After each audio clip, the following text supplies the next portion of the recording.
دیر ہو رہی ہے۔ نہیں، آج مجھے کالج نہیں جانا۔ امامہ نے دوبارہ آنکھیں بند کر لیں۔ کیوں؟ جویریہ کچھ حیران ہوئی۔ میری طبیعت ٹھیک نہیں ہے، امامہ نے کہا۔ آنکھیں تو بہت سرخ ہو رہی ہیں تمہاری، رات کو سوئی نہیں تم؟ نہیں، نیند نہیں آئی، اور پلیز اب مجھے سونے دو، امامہ نے اس کے کسی اور سوال سے بچنے کے لیے کہا۔ جویریہ کچھ دیر اسے دیکھتے رہنے کے بعد اپنا بیگ اور فولڈر اٹھا کر باہر چلی گئی۔ اس کے جانے کے بعد امامہ نے آنکھیں کھول دیں۔ یہ بات ٹھیک تھی کہ وہ رات سو نہیں سکی تھی، اور اس کی وجہ جلال انصر کی آواز تھی۔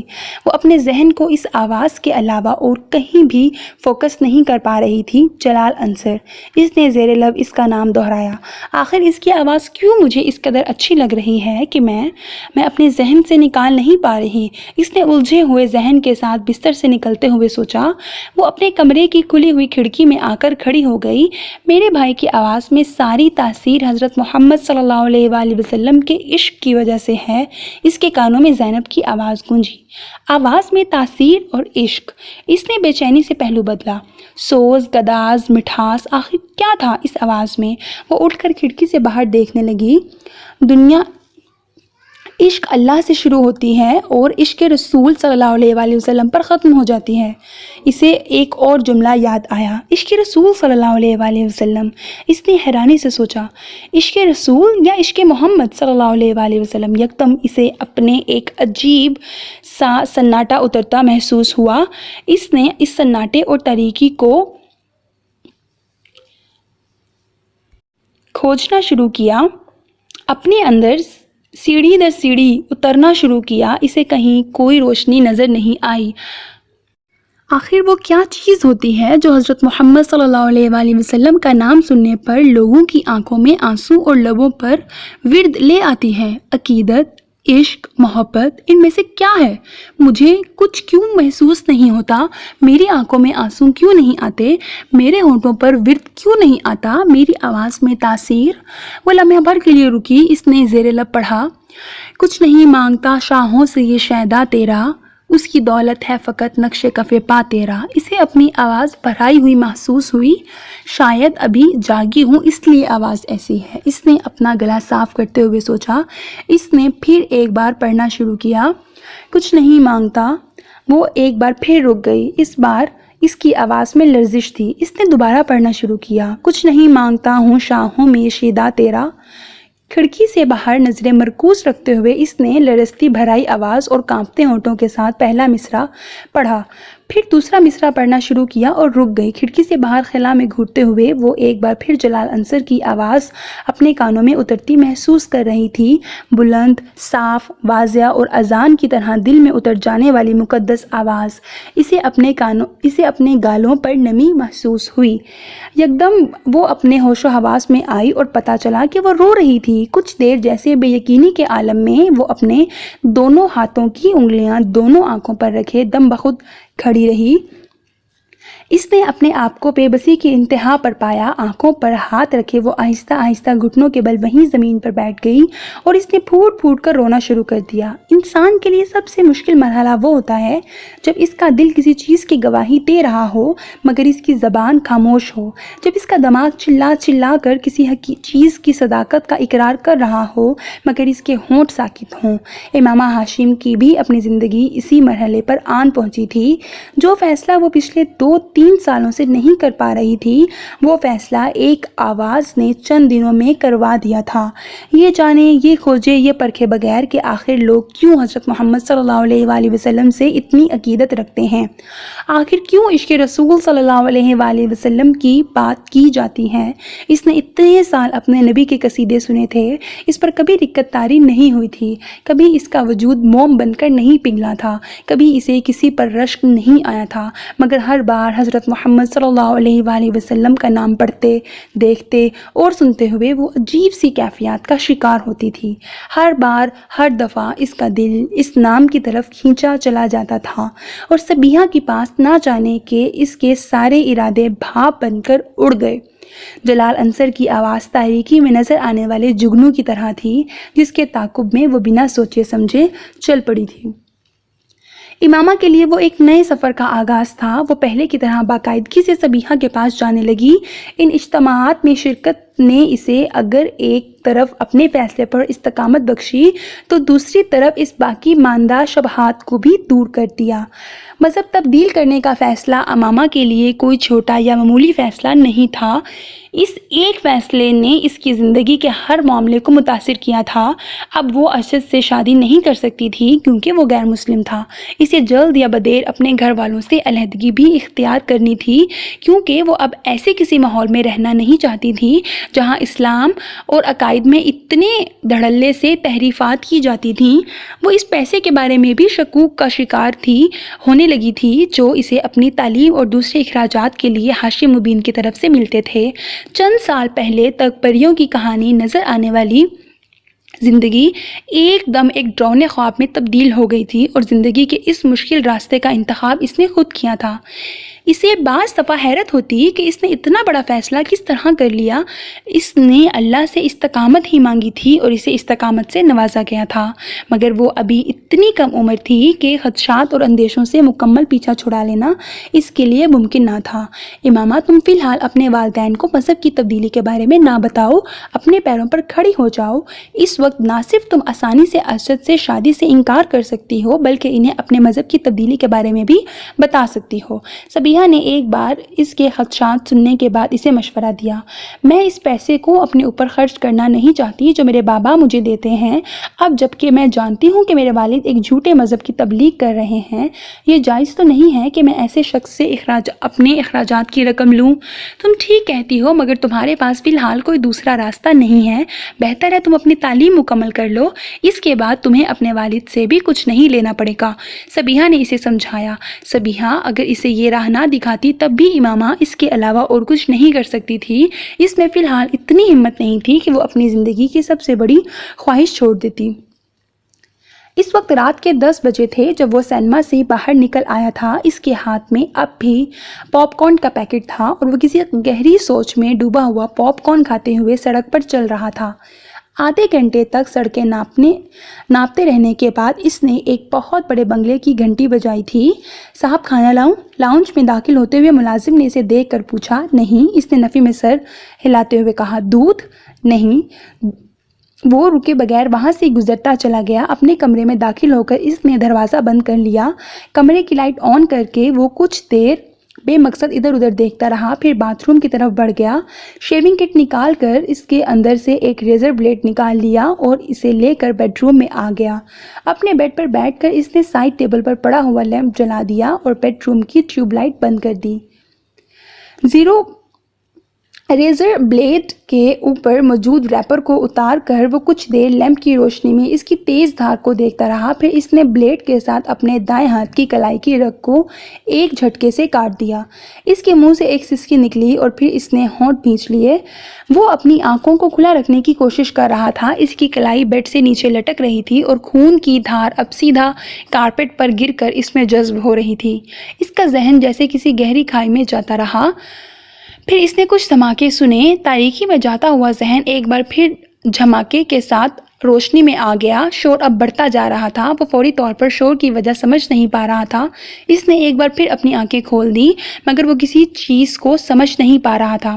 وہ سو رہی تھی جب ہڑبڑا کر اٹھ بیٹھی۔ کوئی اس کا دروازہ بجا رہا تھا۔ امامہ، امامہ!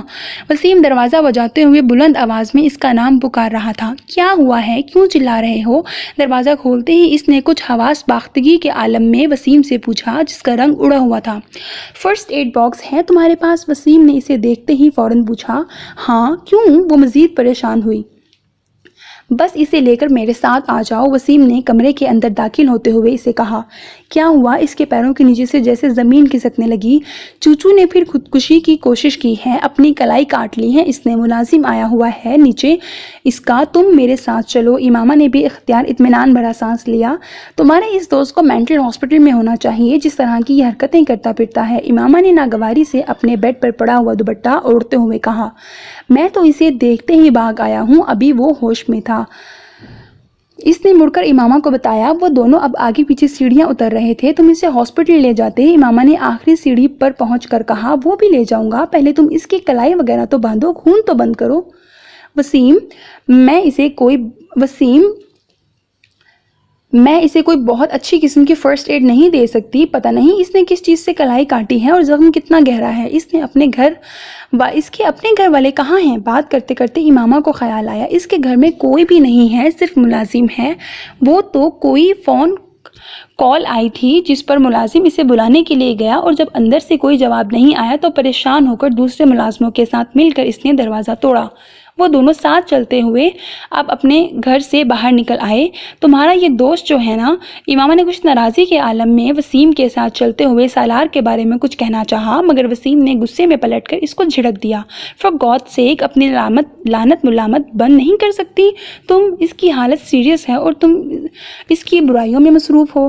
ایسی حرکتیں کرنے والوں کے لیے میرے پاس کوئی ہمدردی نہیں ہے۔ وہ دونوں اب سالار کے لاؤنج میں پہنچ گئے۔ چند قدم چلنے کے بعد وسیم ایک موڑ مڑا اور کمرے کے اندر داخل ہو گیا۔ امامہ اس کے پیچھے ہی تھی، مگر پھر جیسے کرنٹ کھا کر رک گئی۔ کمرے کے دروازے سے اندر داخل ہوتے ہی سامنے قد آدم کھڑکیوں پر کچھ ماڈلز اور ایکٹریسز کی بڑی بڑی عریاں تصویریں اس طرح لگائی گئی تھیں کہ ایک لمحے کے لیے امامہ کو یوں لگا جیسے وہ تمام لڑکیاں حقیقی طور پر اس کمرے میں موجود ہیں۔ اس کا چہرہ سرخ ہو گیا۔ ایک طرف بیڈ پر پڑے ہوئے زخمی کے بارے میں اس کی رائے کچھ اور خراب ہو گئی۔ وہ تصویریں اس کے کردار کی پستی کا ایک اور ثبوت تھیں، اور کمرے میں 3-4 لوگوں کی موجودگی میں اس کے لیے وہ تصویریں خاصی خفت اور شرمندگی کا باعث بن رہی تھیں۔ ان تصویروں سے نظریں چراتے ہوئے وہ تیز رفتاری سے ڈبل بیڈ کی طرف آ گئی جہاں سالار سکندر لیٹا ہوا تھا۔ وسیم اس کے پاس بیڈ پر بیٹھا فرسٹ ایڈ باکس کھول رہا تھا، جبکہ امامہ کا بڑا بھائی سالار کی اس کلائی کو بیڈ شیٹ کے ایک لٹکے ہوئے کونے کے ساتھ دبا کر خون روکنے کی کوشش کر رہا تھا، جبکہ خود سالار نشے میں ڈوبے ہوئے کسی انسان کی طرح اپنا ہاتھ چھڑوانے کی کوشش کر رہا تھا۔ وہ وسیم اور وہاں ملازموں سے کچھ کہہ بھی رہا تھا۔ امامہ کی آگے بڑھتے ہی اس کے بڑے بھائی نے اس کرسی کو چھوڑ دیا جس پر وہ بیٹھے ہوئے تھے۔ اس کے زخم کو دیکھو، میں نے چادر سے خون روکنے کی کوشش کی ہے مگر میں کامیاب نہیں ہوا۔ انہوں نے اس کی کلائی امامہ کو تھماتے ہوئے کہا۔ امامہ نے کرسی پر بیٹھتے ہی اس کی کلائی کے گرد لپٹا ہوا کونا ہٹایا۔ زخم بہت گہرا اور لمبا تھا، ایک نظر ڈالتے ہی اسے اندازہ ہو گیا تھا۔ سالار نے پھر ایک جھٹکے کے ساتھ اپنا ہاتھ کھینچنے کی کوشش کی، مگر امامہ مضبوطی سے کلائی کے کچھ نیچے سے اس کا بازو پکڑے رہی۔ وسیم، بس بینڈیج نکال دو، یہ زخم بہت گہرا ہے، یہاں کچھ نہیں ہو سکتا، بینڈیج کرنے سے خون رک جائے گا، پھر تم لوگ اسے ہاسپٹل لے جاؤ۔ اس نے ایک نظر نیچے کارپٹ پر جذب ہوتے خون پر ڈالی۔ وسیم تیزی سے فرسٹ ایڈ باکس میں سے بینڈیج نکالنے لگا۔ سالار نے بیڈ پر لیٹے لیٹے اپنے سر کو جھٹکا دیا اور آنکھیں کھولنے کی کوشش کی۔ اس کی آنکھوں کے سامنے اب دھندلاہٹ سی تھی، مگر اس کے باوجود اس نے اپنے بیڈ سے کچھ فاصلے پر بیٹھی ہوئی اس لڑکی اور اس کے ہاتھ میں موجود اپنے بازو کو دیکھا۔ کچھ مشتعل ہو کر اس نے ایک اور جھٹکے کے ساتھ اپنا ہاتھ اس لڑکی کے ہاتھ سے آزاد کرانے کی کوشش کی۔ ہاتھ آزاد نہیں ہوا، مگر درد کی ایک تیز لہر نے بے اختیار اسے کرانے پر مجبور کر دیا تھا۔ اسے چند لمحوں کے لیے یہی محسوس ہوا جیسے اس کی جان نکل گئی، مگر اگلے ہی لمحے وہ ایک بار پھر ہاتھ چھڑانے کی کوشش کر رہا تھا۔ تم لوگ دفع ہو جاؤ، کہاں سے آئے ہو؟ اس نے کچھ مشتعل ہو کر لڑکھڑاتے ہوئے لہجے میں کہا۔ یہ میرا کمرہ ہے، تم لوگوں کو اندر آنے کی اجازت کیسے ہوئی؟ وسیم، تم دفع ہو جاؤ۔ Get lost, just get lost, bloody bastard, اس نے بلند آواز میں مگر لڑکھڑاتی زبان سے کہا۔ امامہ نے اس کے منہ سے نکلنے والی گالی کو سنا۔ ایک لمحے کے لیے اس کے چہرے کا رنگ بدلا، مگر وہ پھر اس کا ہاتھ مضبوطی سے پکڑے بیٹھی رہی۔ اس نے وسیم سے کاٹن لے کر کراہتے ہوئے سالار کی کلائی کے زخم پر رکھ دی، جو ہاتھ کو کھینچنے اور ہلانے سے باز نہیں آ رہا تھا، اور وسیم کے ہاتھ سے لے کر لپیٹنا شروع کر دیا۔ سالار نے دھندلائی ہوئی آنکھوں کے ساتھ اپنی کلائی کے گرد کسی چیز کی نرمی کو محسوس کیا۔ کچھ بے بسی اور جھنجھلاہٹ کے عالم میں سالار نے اپنے بائیں ہاتھ کے زور سے اپنے دائیں ہاتھ کو چھڑانے کی کوشش کی تھی۔ دھندلائی ہوئی آنکھوں کے ساتھ اس کا آگے بڑھنے والا ہاتھ، بایاں ہاتھ، لڑکی کے سر سے ٹکرایا۔ اس کے سر سے نہ صرف دوپٹہ اترا تھا بلکہ اس کے بال بھی کھل گئے تھے۔ امامہ نے بڑھا کر اسے دیکھا، جو ایک بار پھر اپنا بایاں ہاتھ آگے لا رہا تھا۔ امامہ نے اپنے بائیں ہاتھ سے اس کی کلائی کو پکڑے رکھا، جبکہ دائیں ہاتھ میں پکڑی ہوئی بینڈیج چھوڑ کر اپنی پوری قوت سے اپنا دایاں ہاتھ اس کے دائیں گال پر دے مارا۔ تھپڑ اتنا زناٹے دار تھا کہ ایک لمحے کے لیے سالار کی آنکھوں کے سامنے چھائی ہوئی دھند جھٹ گئی۔ کھلے منہ اور آنکھوں کے ساتھ دم بخود اس نے اس لڑکی کو دیکھا جو سرخ چہرے کے ساتھ بلند آواز میں اس سے کہہ رہی تھی، اب اگر تم ہلے تو میں تمہارا دوسرا ہاتھ بھی کاٹ دوں گی، سنا تم نے؟ سالار نے اس لڑکی کے عقب میں وسیم کو کچھ کہتے سنا، مگر وہ کچھ سمجھ نہیں پایا۔ اس کا ذہن مکمل طور پر تاریکی میں ڈوب رہا تھا، مگر اس نے پھر ایک آواز سنی، نسوانی آواز، اس کا بلڈ پریشر چیک کرو۔ سالار کو بے اختیار چند لمحے پہلے اپنے گال پر پڑنے والا تھپڑ یاد آیا۔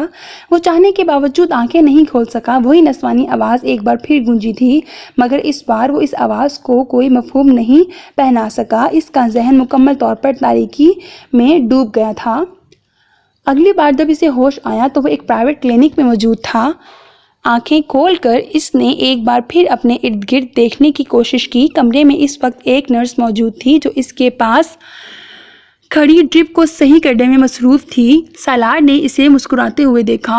وہ اس سے کچھ کہنا چاہ رہا تھا، مگر اس کا ذہن ایک بار پھر تاریکی میں ڈوب گیا۔ دوسری بار اسے کب ہوش آیا اسے اندازہ نہیں ہو سکا، مگر دوسری بار آنکھیں کھولنے پر اس نے اس کمرے میں کچھ شناسا چہرے دیکھے تھے۔ اسے آنکھیں کھولتے دیکھ کر ممی اس کی طرف بڑھ کر آئی تھیں۔ کیسا محسوس کر رہے ہو تم؟ انہوں نے اس پر جھکتے ہوئے بےتابی سے کہا۔ جسٹ فائن، سالار نے دور کھڑے سکندر عثمان کو دیکھتے ہوئے دھیمے لہجے میں کہا۔ اس سے پہلے کہ اس کی ممی کچھ اور کہتی، کمرے میں موجود ایک ڈاکٹر آگے آ گیا تھا۔ وہ اس کی نبض چیک کرنے لگا۔ ڈاکٹر نے انجیکشن لگانے کے بعد ایک بار پھر اسے ڈرپ لگائی۔ سالار نے کچھ بیزاری کے ساتھ یہ کارروائیاں دیکھیں۔ ڈرپ لگانے کے بعد وہ سکندر عثمان اور اس کی بیوی سے باتیں کرنے لگا۔ سالار اس گفتگو کے دوران چھت کو گھور رہا تھا۔ پھر کچھ دیر بعد ڈاکٹر کمرے سے نکل گیا۔ کمرے میں اب بالکل خاموشی تھی۔ سکندر عثمان اور اس کی بیگم اپنا سر پکڑے بیٹھے تھے۔ ان کی تمام کوششوں اور احتیاط کے باوجود یہ سالار سکندر کی خودکشی کی چوتھی کوشش تھی، اور اس بار وہ واقعی مرتے مرتے بچا تھا۔ ڈاکٹرز کے مطابق اگر چند منٹوں کی تاخیر ہو جاتی تو وہ اسے نہیں بچا سکتے تھے۔ سکندر اور ان کی بیوی کو ملازم نے رات کے 2 بجے سالار کی خودکشی کی اس کوشش کے بارے میں بتایا تھا، اور وہ دونوں میاں بیوی پوری رات سو نہیں سکے تھے۔ سکندر عثمان نے صبح فلائٹ ملنے تک تقریباً 150 سگریٹ پھونک ڈالے تھے، مگر اس کے باوجود ان کی بے چینی اور اضطراب میں کمی نہیں ہو پا رہی تھی۔ میری سمجھ میں نہیں آتا یہ آخر اس طرح کی حرکتیں کیوں کرتا ہے؟ آخر اس پر ہماری نصیحتوں اور ہمارے سمجھانے کا اثر کیوں نہیں ہوا؟ سکندر عثمان نے دوران سفر کہا۔ میرا تو دماغ پھٹنے لگتا ہے جب میں اس کے بارے میں سوچتا ہوں۔ کیا نہیں کیا میں نے اس کے لیے؟ ہر سہولت، بہترین تعلیم، حتیٰ کہ بڑے بڑے سائیکیٹرسٹ کو دکھا چکا ہوں، مگر نتیجہ وہی، ڈھاک کے 3 پانچ۔ میری تو سمجھ میں نہیں آتا کہ مجھ سے کیا غلطی ہوئی ہے جو مجھے یہ سزا مل رہی ہے۔ جاننے والوں کے درمیان مذاق بن گیا ہوں میں اس کی وجہ سے۔ سکندر عثمان بہت پریشان تھے۔ ہر وقت میرا دم حلق میں اٹکا رہتا ہے کہ پتہ نہیں وہ کس وقت کیا کر گزرے۔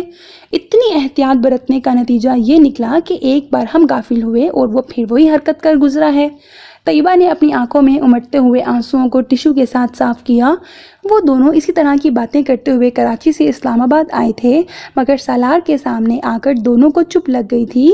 ان دونوں ہی کی سمجھ میں نہیں آ رہا تھا کہ وہ اس حالت میں اس سے کیا کہیں۔ سالار کو ان کی دلی اور ذہنی کیفیات کا اچھی طرح اندازہ تھا، اور ان کی خاموشی کو وہ غنیمت جان رہا تھا۔ انہوں نے اس دن اس سے کچھ نہیں کہا تھا۔ اگلے دن بھی وہ دونوں خاموش ہی رہے تھے، مگر تیسرے دن ان دونوں نے اپنی خاموشی توڑ دی۔ مجھے صرف یہ بتاؤ کہ آخر تم یہ سب کیوں کر رہے ہو؟ سکندر نے اس رات بڑے تحمل مزاجی سے اس کے ساتھ گفتگو کا آغاز کیا۔ آخر تمہارے ساتھ مسئلہ کیا ہے؟ تم نے وعدہ کیا تھا کہ تم ایسی کوئی حرکت نہیں کرو گے۔ میں نے اسی وعدے پر تمہیں سپورٹس کار بھی لے کر دی تھی۔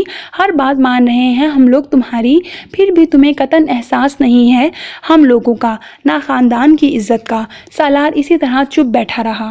کسی اور کا نہیں تو تم ہم دونوں کا ہی خیال کرو۔ تمہاری وجہ سے ہماری راتوں کی نیندیں اڑ گئی ہیں، طیبہ نے کہا۔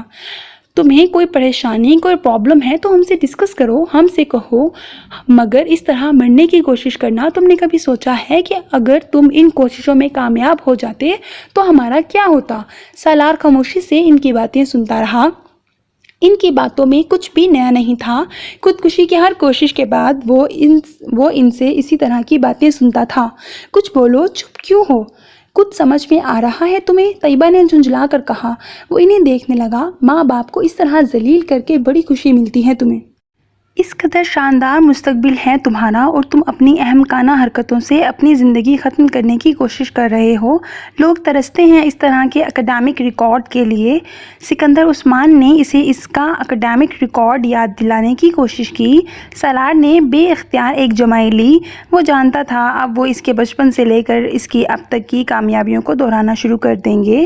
ایسا ہی ہوا تھا۔ اگلے 15 منٹ اس موضوع پر بولنے کے بعد انہوں نے تھک کر پوچھا، آخر تم کچھ بول کیوں نہیں رہے ہو؟ میں کیا بولوں؟ سب کچھ تو آپ دونوں نے کہہ دیا ہے، سالار نے کچھ اکتائے ہوئے انداز میں کہا۔ میری زندگی میرا پرسنل معاملہ ہے، پھر بھی میں نے آپ کو بتایا ہے کہ دراصل میں مرنے کی کوشش نہیں کر رہا تھا۔ سکندر نے اس کی بات کاٹی۔ تم جو بھی کر رہے تھے وہ مت کرو، ہم پر کچھ رحم کرو۔ سالار نے ناراضی سے باپ کو دیکھا۔ تم آخر یہ کیوں نہیں کہہ دیتے کہ تم آئندہ ایسی کوئی حرکت نہیں کرو گے؟ فضول میں بحث کیوں شروع کر دیتے ہو؟ اس بار طیبہ نے کہا۔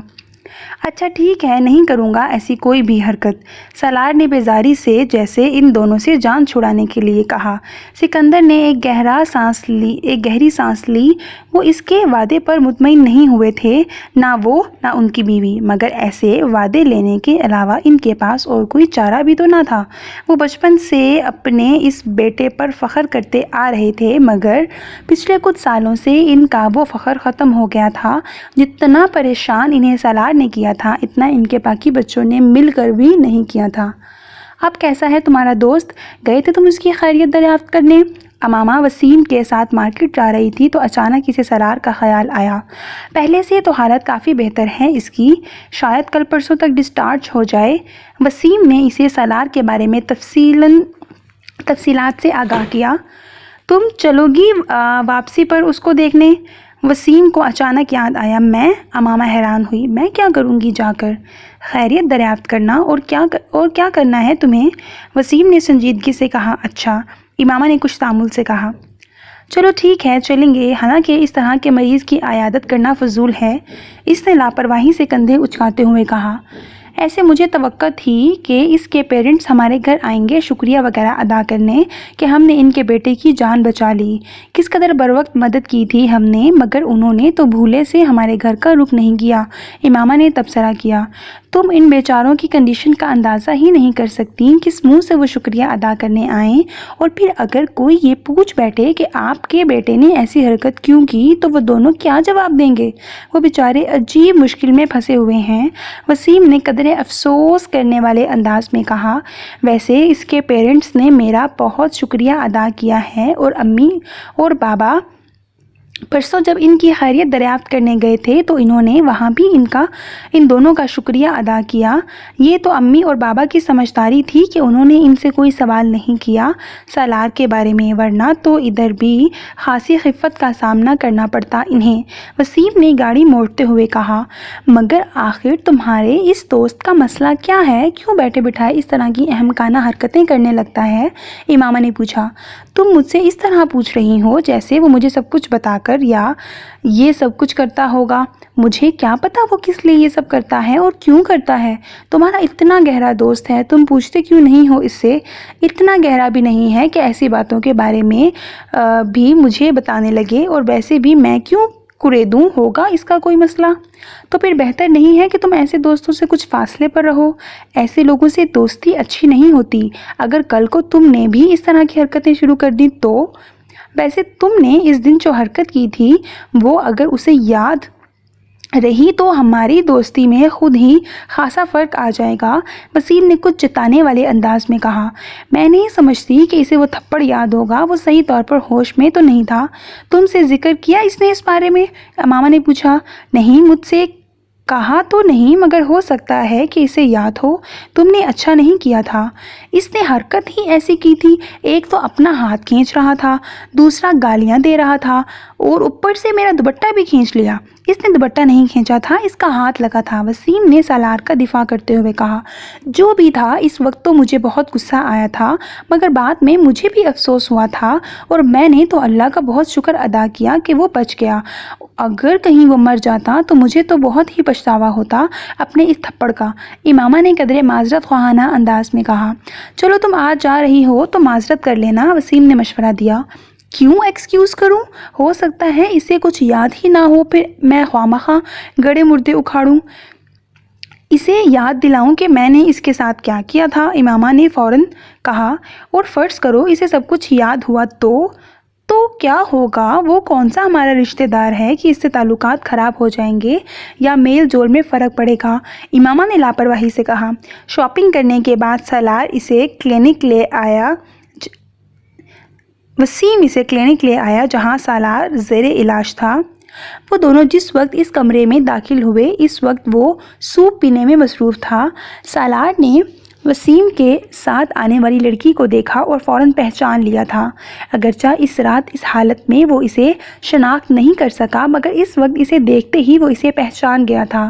اپنی ممی سے یہ بات وہ پہلے ہی جان چکا تھا کہ وسیم کی بہن نے اسے فرسٹ ایڈ دی تھی، مگر اسے وہ فرسٹ ایڈ یاد نہیں تھی، بس وہ زناٹے دار تھپڑ یاد تھا جو اس رات اسے پڑا تھا۔ اس لیے امامہ کو دیکھتے ہی وہ سوپ پیتے پیتے رک گیا۔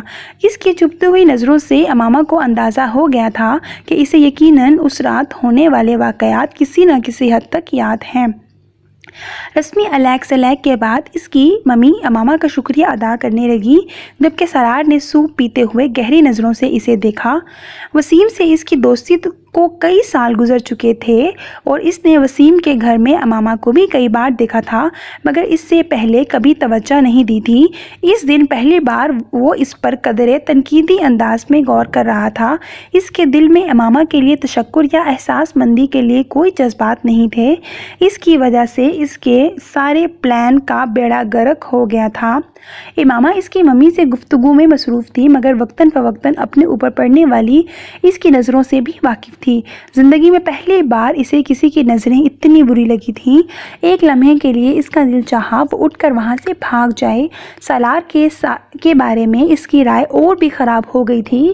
وہ اپنے اس تھپڑ کے لیے معذرت کے ارادے سے وہاں آئی تھی، مگر اس وقت اس کا دل چاہا اسے 2-4 اور تھپڑ لگا دے۔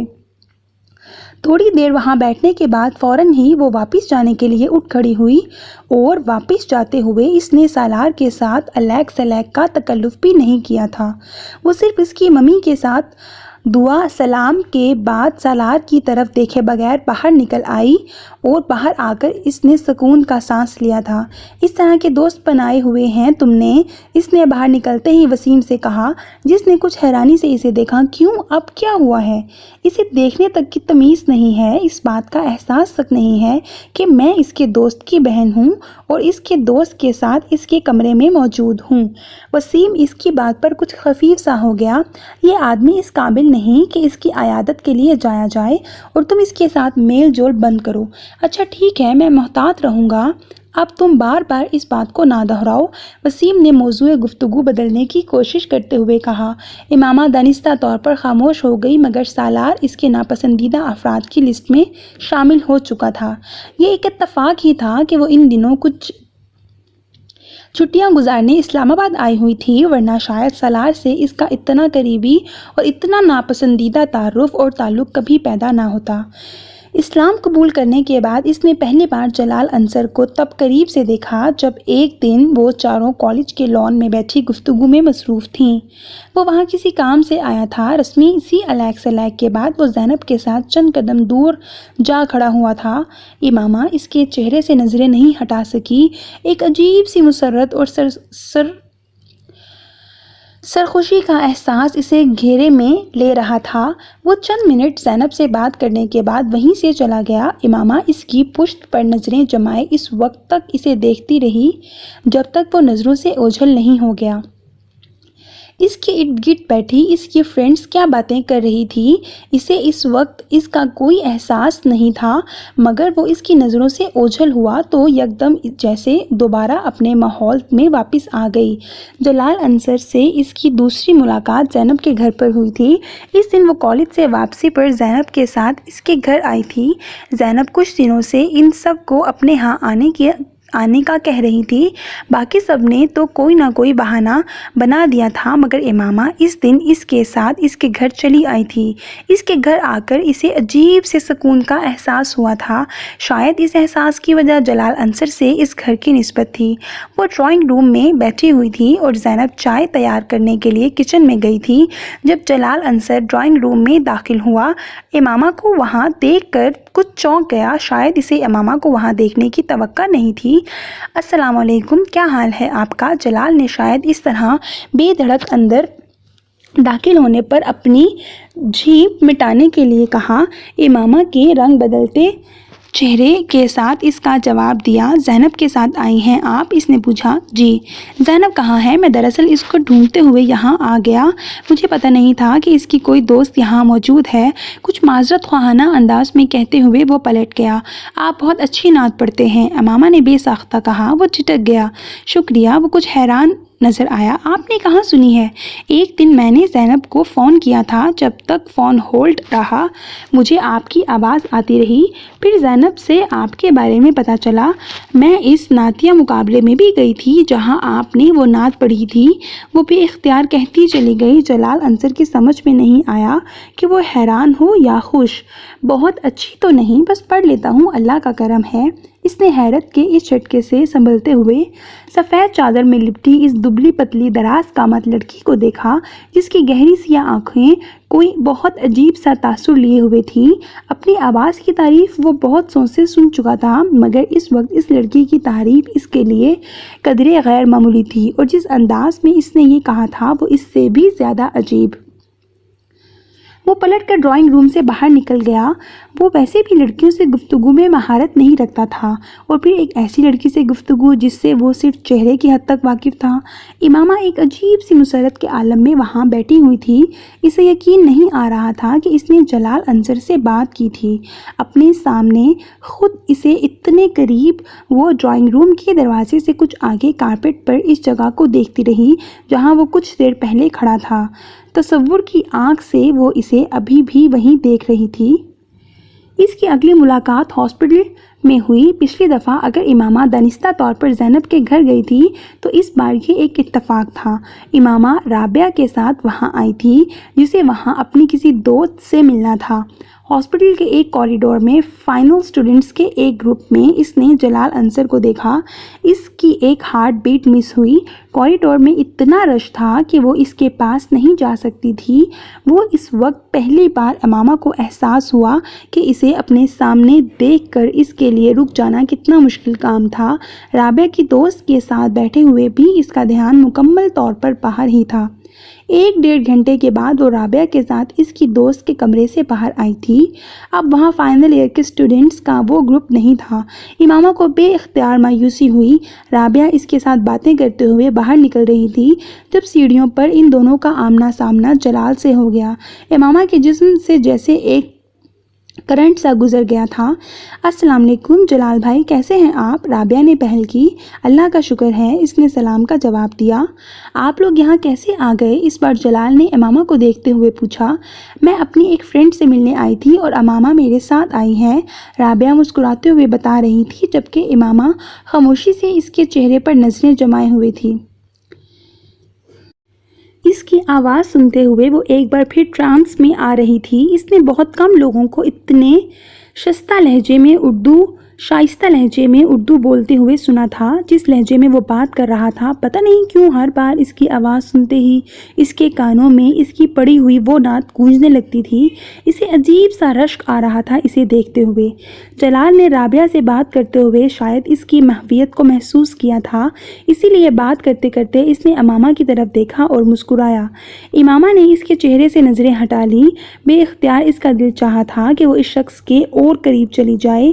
جلال سے نظریں ہٹا کر ارد گرد گزرتے لوگوں کو دیکھتے ہوئے اس نے تین بار لاہور پڑھی۔ شاید اس وقت شیطان میرے دل میں آ کر مجھے اس کی طرف راغب کر رہا ہے، اس نے سوچا، مگر لاہور پڑھنے کے بعد بھی اس کے اندر کوئی تبدیلی نہیں آئی۔ وہ اب بھی جلال کے لیے ویسی ہی کشش محسوس کر رہی تھی۔ ارشد سے اتنے سالوں کی منگنی کے بعد بھی کبھی اس نے اپنے آپ کو اس کے لیے اس طرح بے اختیار ہوتے نہیں دیکھا تھا جس طرح وہ اس وقت ہو رہی تھی۔ وہاں کھڑے اسے پہلی بار جلال سے بہت زیادہ خوف آیا۔ میں کیا کروں گی اگر میرا دل اس آدمی کو دیکھ کر اسی طرح بے اختیار ہوتا رہا؟ آخر اسے دیکھ کر مجھے، اس نے جیسے بے بسی کے عالم میں سوچا، میں اتنی کمزور تو کبھی بھی نہیں تھی کہ اس جیسے آدمی کو دیکھ کر اس طرح اس نے اپنے وجود کو موم کا پایا۔ بھائی آپ فارغ ہیں؟ اس رات زینب دروازے پر دستک دے کر جلال کے کمرے میں داخل ہوئی۔ ہاں آ جاؤ، اس نے اسٹڈی ٹیبل پر بیٹھے بیٹھے گردن موڑ کر زینب کو دیکھا۔ آپ سے ایک کام ہے، زینب اس کے پاس آتے ہوئے بولی۔ کیا کام ہے؟ آپ ایک کیسٹ میں اپنی آواز میں کچھ نعتیں ریکارڈ کر دیں، زینب نے کہا۔ جلال نے حیرت سے اس کی فرمائش سنی۔ کس لیے؟ وہ میری دوست ہے امامہ، اس کو آپ کی آواز بہت پسند ہے، اس لیے اس نے مجھ سے فرمائش کی اور میں نے حامی بھر لی، زینب نے تفصیل بتائی۔ جلال اس فرمائش پر مسکرا دیا۔ امامہ سے کچھ دن پہلے ہونے والی ملاقات اسے یاد آ گئی۔ یہ وہی لڑکی ہے جو اس دن یہاں آئی تھی؟ جلال نے سرسری انداز میں پوچھا۔ ہاں وہی لڑکی ہے، اسلام آباد سے یہاں آئی ہے۔ اسلام آباد سے؟ ہاسٹل میں رہ رہی ہے؟ جلال نے کچھ دلچسپی لیتے ہوئے پوچھا۔ جی ہاسٹل میں رہ رہی ہے، کافی اچھا خاندان ہے اس کا، بہت بڑے انڈسٹریلسٹ ہیں اس کے فادر، مگر امامہ سے مل کر ذرا محسوس نہیں ہوتا۔ زینب نے بے اختیار اس کی تعریف کی۔ کافی مذہبی لگتی ہے، میں نے اسے ایک دو بار تمہارے ساتھ کالج میں بھی دیکھا ہے۔ کالج میں بھی چادر اوڑھی ہوئی ہوتی ہے اس نے۔ یہاں کالج کی آب و ہوا کا بھی ابھی تک اثر نہیں ہوا اس پر، جلال نے کہا۔ بھائی اس کی فیملی بھی خاصی مذہبی ہے، کیونکہ وہ جب سے یہاں آئی ہے اسی طرح ہی ہے۔ میرا خیال ہے کافی کنزرویٹو لوگ ہیں، لیکن یہ ضرور ہے کہ اس کی فیملی خاصی تعلیم یافتہ ہے، نہ صرف بھائی بلکہ بہنیں بھی۔ یہ گھر میں سب سے چھوٹی ہیں، زینب نے تفصیل بتاتے ہوئے کہا۔ تو پھر آپ کب ریکارڈ کر دیں گے؟ زینب نے پوچھا۔ تم کل لے لینا، میں ریکارڈ کر دوں گا، جلال نے کہا۔ وہ سر ہلاتے ہوئے کمرے سے نکل گئی۔ جلال کچھ دیر کسی سوچ میں ڈوبا رہا، پھر دوبارہ اس کتاب کی طرف متوجہ ہو گیا جسے وہ پڑھ رہا تھا۔ ان کی اگلی ملاقات لائبریری میں ہوئی تھی۔ اس بار امامہ اسے وہاں موجود دیکھ کر بے اختیار اس کی طرف چلی گئی تھی۔ رسمی علیگ سلیگ کے بعد امامہ نے کہا، میں آپ کا شکریہ ادا کرنا چاہتی تھی۔ جلال نے حیرانی سے اسے دیکھا۔ کس لیے؟ اس کیسٹ کے لیے جو آپ نے ریکارڈ کر کے بھجوائی تھی، جلال مسکرایا۔ نہیں، اس کی ضرورت نہیں، مجھے اندازہ نہیں تھا کہ کبھی کوئی مجھ سے ایسی فرمائش کر سکتا ہے۔ آپ بہت خوش قسمت ہیں، امامہ نے مدھم آواز میں اسے دیکھتے ہوئے کہا۔ میں؟ کس حوالے سے؟ جلال نے ایک بار پھر حیران ہوتے ہوئے پوچھا۔ ہر حوالے سے، آپ کے پاس سب کچھ ہے۔ آپ کے پاس بھی تو بہت کچھ ہے۔ وہ جلال کی بات پر عجیب سے انداز میں مسکرائی۔ جلال کو شبہ ہوا کہ اس کی آنکھوں میں کچھ نمی نمودار ہوئی تھی، مگر وہ یقین سے نہیں کہہ سکتا تھا۔ وہ اب نظریں جھکائے ہوئے بولی، پہلے کچھ بھی نہیں تھا، اب واقعی بہت کچھ ہے۔ جلال نے مدھم آواز میں اسے کہتے سنا۔ وہ نہ سمجھنے والے انداز میں اسے دیکھنے لگا۔ آپ اتنی محبت سے رسول صلی اللہ علیہ وآلہ وسلم کا نام لیتے ہیں، تو میں سوچتی ہوں کہ اس نے اپنی بات ادھوری چھوڑ دی۔ جلال خاموشی سے اس کی بات مکمل ہونے کا انتظار کرتا رہا۔ مجھے آپ پر رشک آتا ہے، چند لمحے بعد وہ آہستہ سے بولی۔ سب لوگوں کو تو اس طرح کی محبت نہیں ہوتی جیسی محبت آپ کو حضرت محمد صلی اللہ علیہ وآلہ وسلم سے ہے۔ ہو بھی جائے تو ہر کوئی اس طرح اس محبت کا اظہار نہیں کر سکتا کہ دوسرے بھی رسول صلی اللہ علیہ وآلہ وسلم کی محبت میں گرفتار ہونے لگیں۔ محمد صلی اللہ علیہ وآلہ وسلم کو بھی آپ سے بڑی محبت ہوگی۔ اس نے نظریں اٹھائیں، اس کی آنکھوں میں کوئی نمی نہیں تھی۔ شاید مجھے وہم ہوا تھا، جلال نے اسے دیکھتے ہوئے سوچا۔ یہ میں نہیں جانتا، اگر ایسا ہو تو میں واقعی بہت خوش قسمت انسان ہوں۔ میں تو صرف یہ جانتا ہوں کہ مجھے واقعی رسول صلی اللہ علیہ وآلہ وسلم سے بڑی محبت ہے۔ مجھ جیسے لوگوں کے لیے اتنا ہی کافی ہے۔ ہر ایک کو اللہ اس محبت سے نہیں نوازتا۔ وہ بڑی رسانیت سے کہہ رہا تھا۔ امامہ اس کے چہرے سے نظریں نہیں ہٹا سکی۔ اسے کبھی کسی شخص کے سامنے اس طرح کا احساس کمتری نہیں ہوا تھا جس طرح کا احساس کمتری وہ جلال انصر کے سامنے محسوس کر رہی تھی۔ شاید میں بھی نعت پڑھ لوں، شاید میں بھی بہت اچھی طرح اسے پڑھ لوں، مگر میں جلال انصر کبھی نہیں ہو سکتی، کبھی بن ہی نہیں سکتی۔ کبھی میری آواز سن کر کسی کا وہ حال نہیں ہو سکتا جو جلال انصر کی آواز سن کر ہوتا ہے۔ وہ لائبریری سے نکلتے ہوئے مسلسل مایوسیوں کے عالم میں سوچ رہی تھی۔